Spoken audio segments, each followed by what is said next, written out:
There are many forms of addiction to substances like drugs, alcohol, nicotine, and even chocolate and coffee. There are also behavioral addictions like work, gambling, and shopping. A recent addition to these is an addiction to technology. The statistics surrounding technology and its use are staggering. The world population is currently over 8 billion. 5.56 billion of us use the internet. 5.24 billion of us use social media, and over 5.1 billion of us have a mobile phone. And there are huge profits to be made too. According to recent reports, the video game industry is worth around $455 billion worldwide, and that figure is rising. There are estimated to be over 3 billion video gamers globally, with the highest number in the Asia-Pacific area. In the UK, there are an estimated 37.7 million players. With those numbers, it is no surprise that both social media platforms and video games have the potential for addiction. I think social media and games have built into them what are sometimes called mechanics or games mechanics that provide you with rewards, and they're very carefully orchestrated to be sort of random and not predictable to keep you interested. And for social media, it might be likes or followers, or someone sharing something that you find rewarding that you can then share and sort of be ahead of the curve. In games, there are all sorts of rewards, from obviously getting up to the top levels of a game, equipment that you could win, and now, of course, even buy within games, that are all very rewarding and increase your status in those worlds. Many of these carefully orchestrated rewards will work on any user, regardless of their age or background, but it is younger users who are particularly susceptible to them.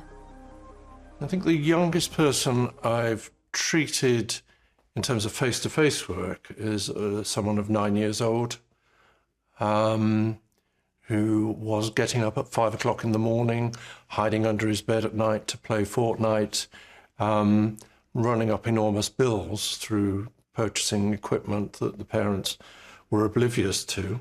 But I've taken calls about younger children, and sometimes it is very small children who get into fits of rage or distress when they can't access an iPad or other games platform to continue playing. This alarming rise in addictive behavior, combined with the increased accessibility of technology, games, and social media, has led many people to ask what the difference is between a keen technology user and an addict.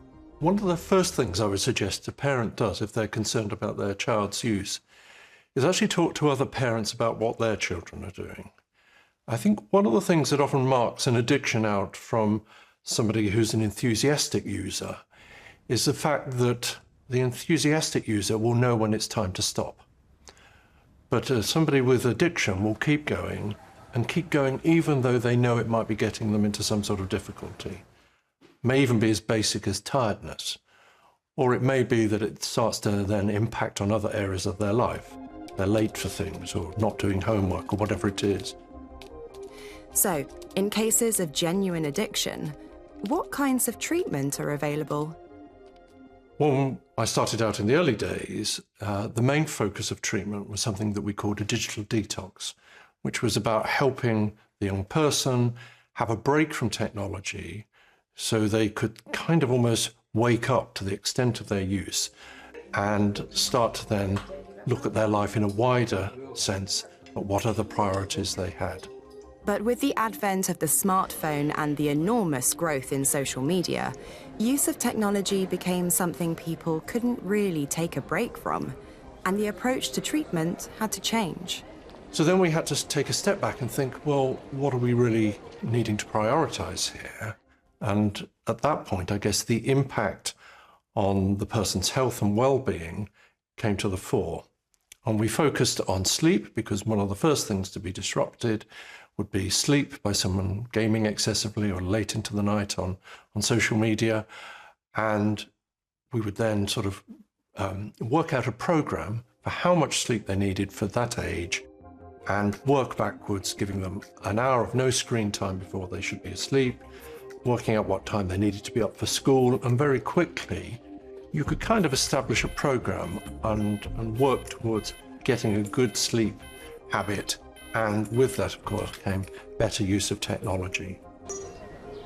There are very few things we can be certain of in the future, but it is reasonable to assume that the phones in our pockets and the computers in our homes are going to get more and more powerful.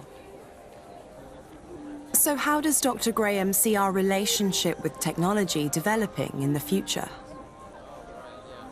I think what we're going to see in the next few years is a growing recognition of just how frustrating technology is.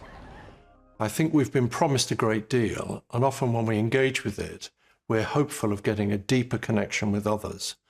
But actually we're wired in a way that means that being in a room with others will often afford us much more contact, much more interaction in a way that screens and voice channels as yet just can't match.